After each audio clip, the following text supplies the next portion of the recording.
Why did Spain fold so easily? Well, I think especially after the Spanish Armada, the Spaniards don't really offer any serious competition to the growing English power. Also, I think, secondly, I find very instructive. At some point, one of the diplomats of Philip II went to Philip II, and he said, there's this new author, Machiavelli, and he basically is advocating do whatever you can to gain power, that there's really no moral limits. And the British, I'm sensing now that the British are using they're using Machiavelli as their guidebook. And we're going to have to respond, or we might lose the empire. We might lose our power. And Philip II said we can't do those things. Based. Wow, really? Yeah. Wow. Who are the philosophical players, though, for Spain? Well, it would be Suarez, people you kind of probably know. They're written about in the Fazio book. He kind of goes in a little bit to Suarez. He was probably like the major guy of the time. There's also a Thomist of the time, John of St. Thomas. He actually, the other thing is that I think there comes a point where essentially Spain becomes content with just governing the empire and preserving the empire she has. And for the most part, I don't want to say fully, but for the most part, just declines over the 17th, 18th centuries. It's kind of just in a steady decline. And then, to be honest, I think another thing is that the Spaniards never developed a political economy beyond what we see in Lord of the Rings, which is just get the gold, right? Just get the gold, the hobbits, right? We know the Spaniards never really advanced beyond a kind of mercantile economy, extracting gold from the colonies, and in many instances, the Spaniards were trying to, because they were getting involved in usurious debt, which became very common after the Reformation. You can never pay off usurious debt. I'm sorry. It just doesn't work. There's no way to do it other than debt forgiveness. That's one of the problems with debt. And I think the Spaniards, with all the gold they got out of the colonies, they put it in, they made some beautiful churches here and there, but a lot of it just went to trying to pay off the debt, which they could never pay off. And of course, in the Middle Ages, when you couldn't pay your debt, you just didn't pay. And you told the usurers to come after, if you want to get it, come and get it. And they didn't have the power. The usurers in the Middle Ages, they weren't powerful enough to direct nations against someone that didn't pay, against the nation that didn't pay the debt. But after the Reformation, they can direct nations against the one that doesn't possess the debt. Also, the British, for example, one of the ways you could become a Sir in England was by being a pirate. Sir Francis Drake. Why was he so awesome? Because he was a pirate, getting the Spanish galleons and re-diverting them to England rather than going back to Spain. And for that, he became Sir. Yes. Going back to the question you were talking about at the beginning of this class, but a lot of authors now will say, as we enter a postmodern world, right?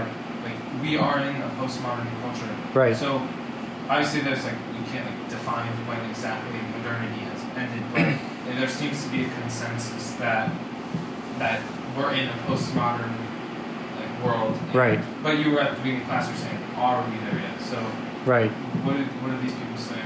So there are people who are saying now we're in a postmodern world, and I asked that as a question in the beginning of the class. And another way to start the class would be to say, the Enlightenment is over. We are now in a postmodern world.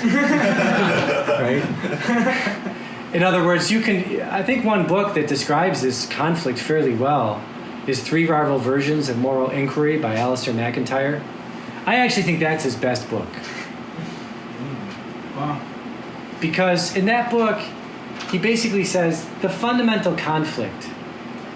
You can look in philosophy and you can see there are three rival versions.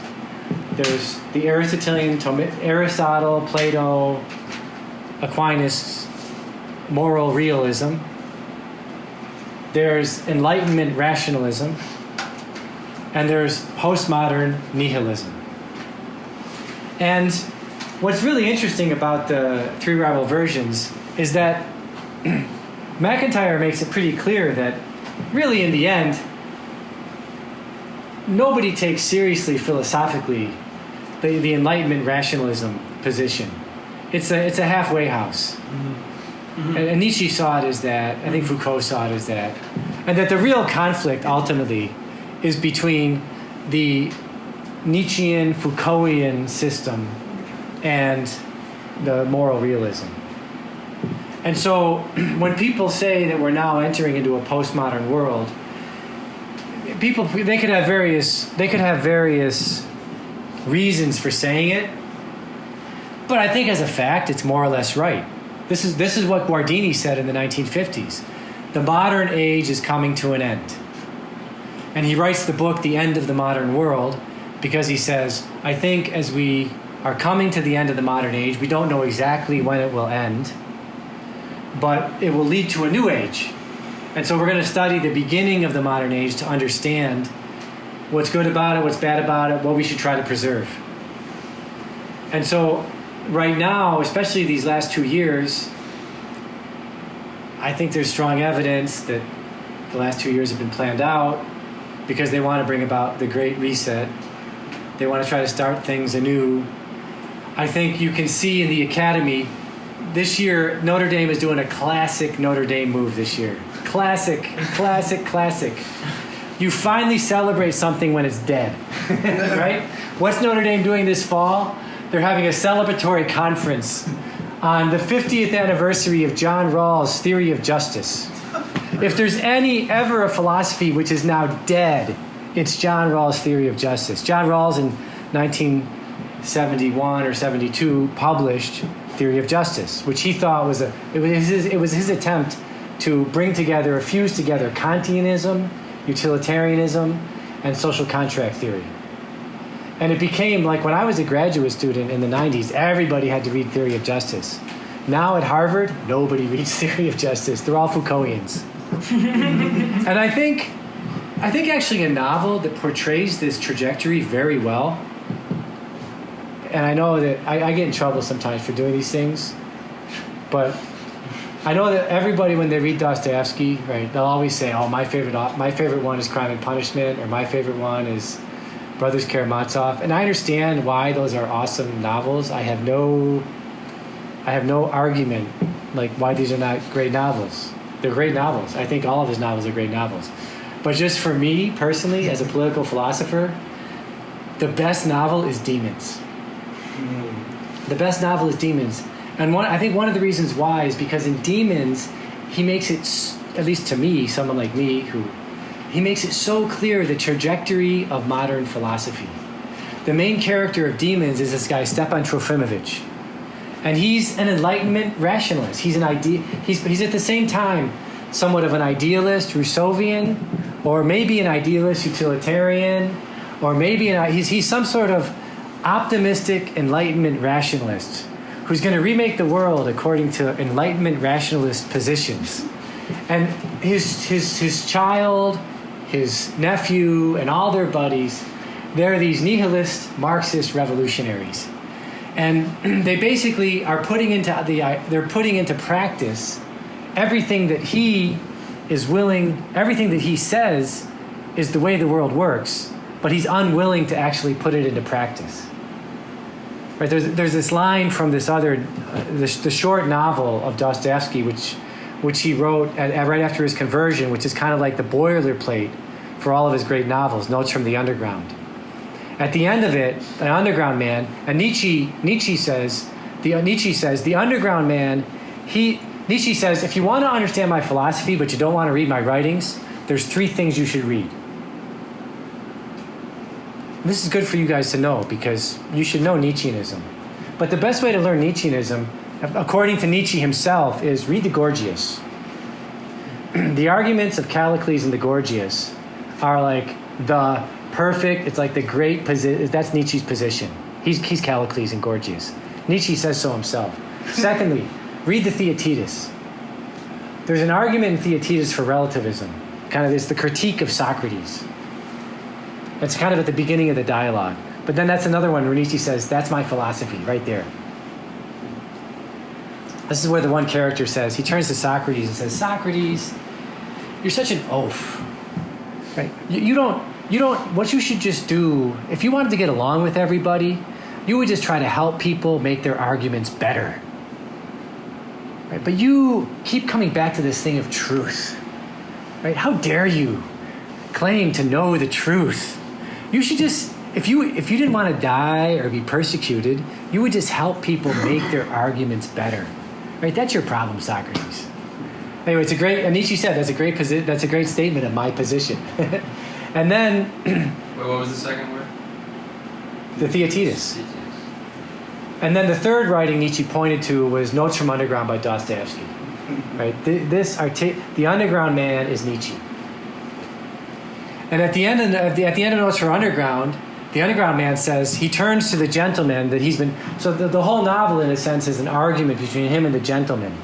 And the gentlemen represent either the philosophy of Rousseau, or utilitarianism, or Cartesian idealism, or social contract theory. It represents all of the bad philosophies that come out of Europe between 1600 and 1800, which by this point Dostoevsky is critical of them. And so the underground man at the end, who's now the nihilist revolutionary, he turns to these philosophers and he says, I am only living out in my life what you guys theorize in your philosophies, but you're unafraid to live. So MacIntyre does a great job in his book, Three Rival Versions, of pointing out that the real conflict is between Tomism and Foucault. And so the people that are saying, well, now we're in the postmodern world, those are usually going to be leftists who were trained as Rawlsians, and they're now basically saying, or they're going to be leftists who as young people were 1960s and 1970s Democrats. And they're basically looking at those people and they're saying, that's over. Right? That's completely over. Politically.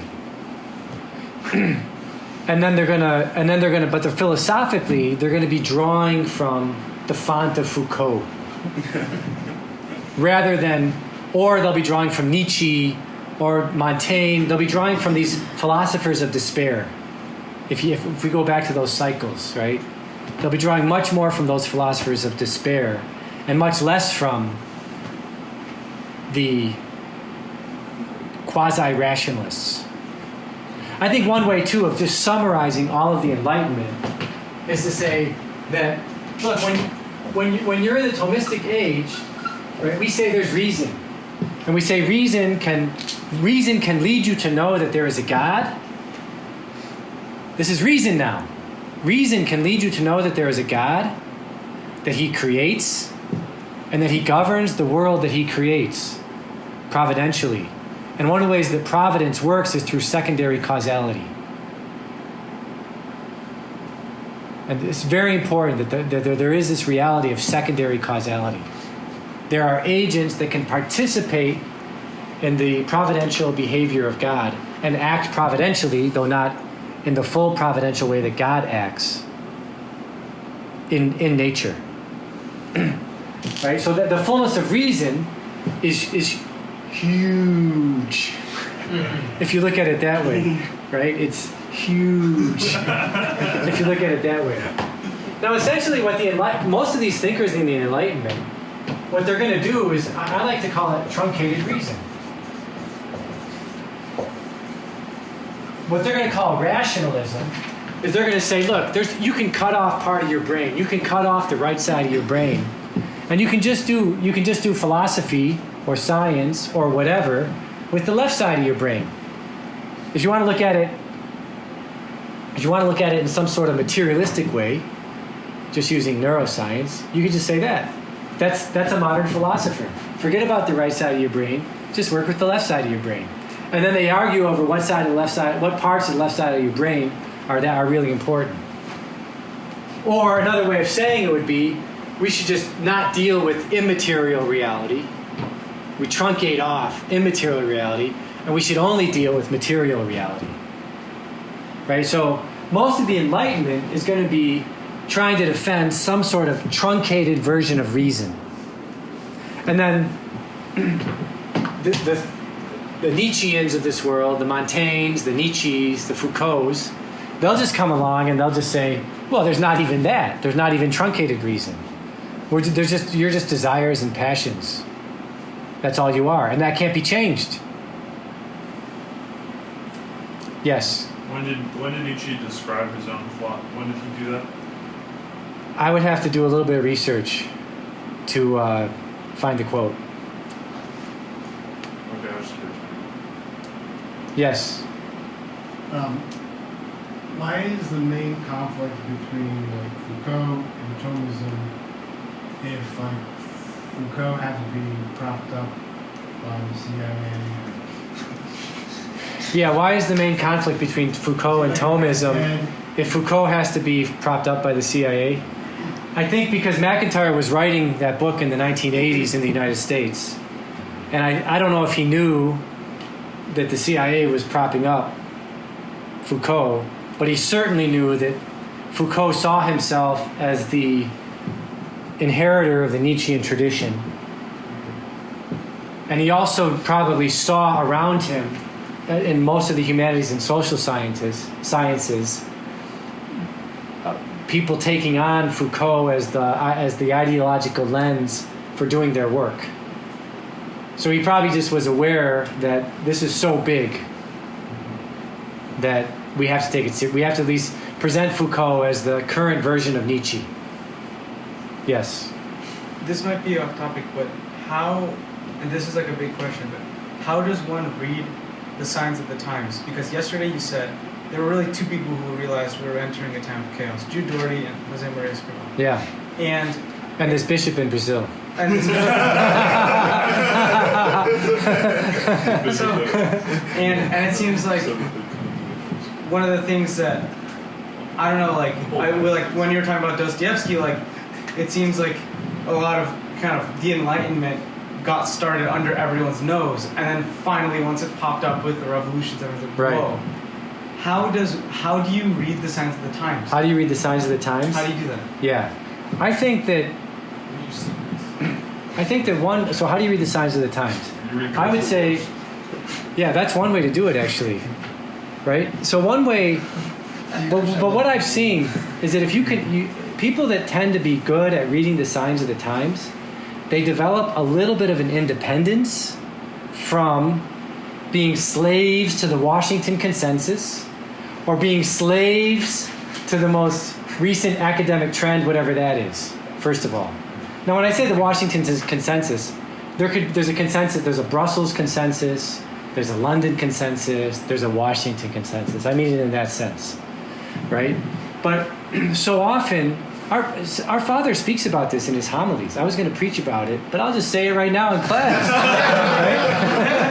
right? Our Father, you can read this. You can read this in the books of the homilies of our Father, where our Father in the 1950s, he says, it's very interesting.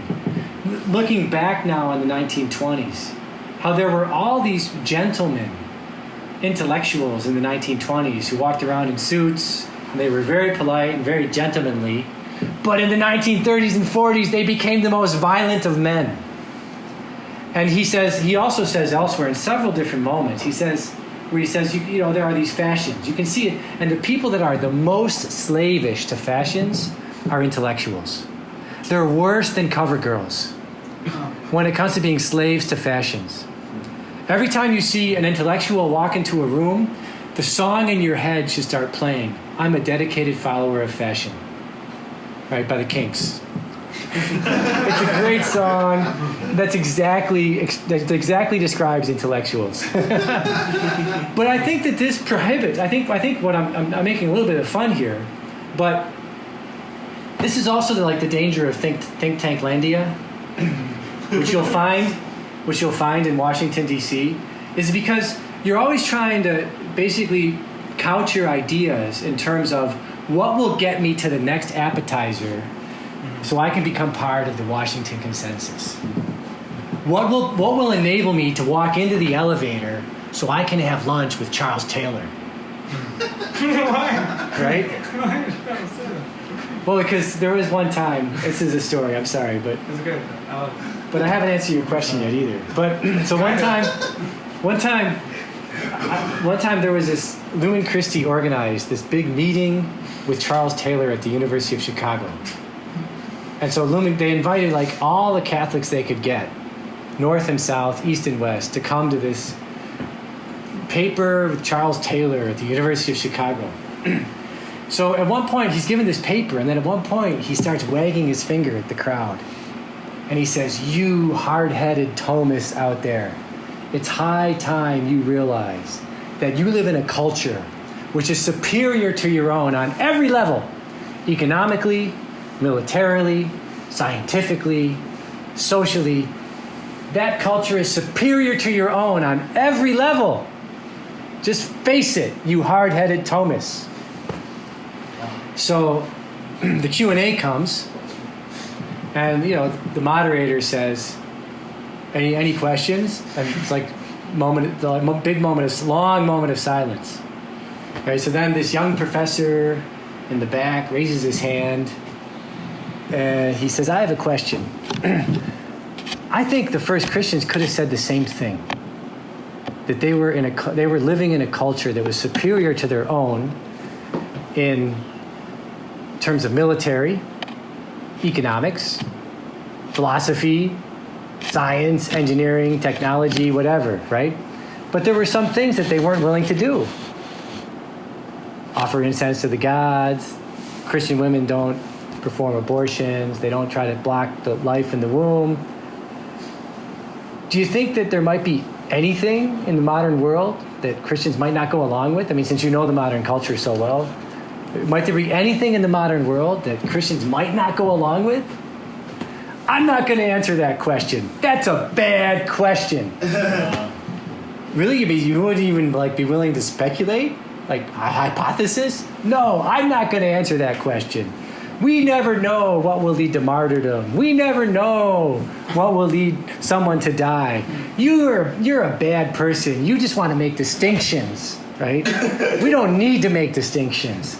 This is a bad question. And then, at that point, there's another moment of silence, and then the next guy that answers the question is the chairman of this young professor's department.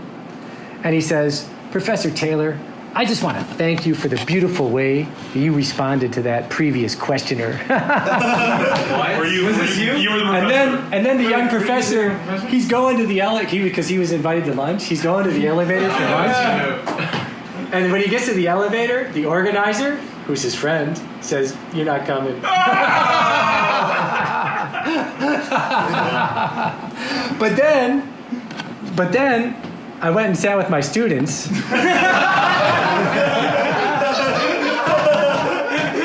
Because I brought all my students. I brought a bunch of students to that lecture. And then my students were like, "That's exactly the same question that I had. I thought that was a great question. He should have answered that question. That would have been very interesting. You even asked it. You weren't combative at all in it." I mean, they were like, "Why wouldn't that guy answer that question?" They were completely nonplussed. Like, what's going on here? But anyway, I said, "Welcome to academia."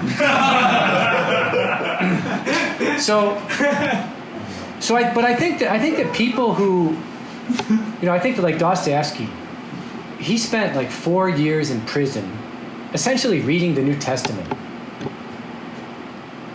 Right? Our father spent all those years in serious prayer, in communion with praying from the Gospels, in communion with the fathers of the church. When you read our father's homilies, he's always quoting these awesome passages from the fathers of the church. And maybe someone found a passage and said, "Hey, Father, look at this," right?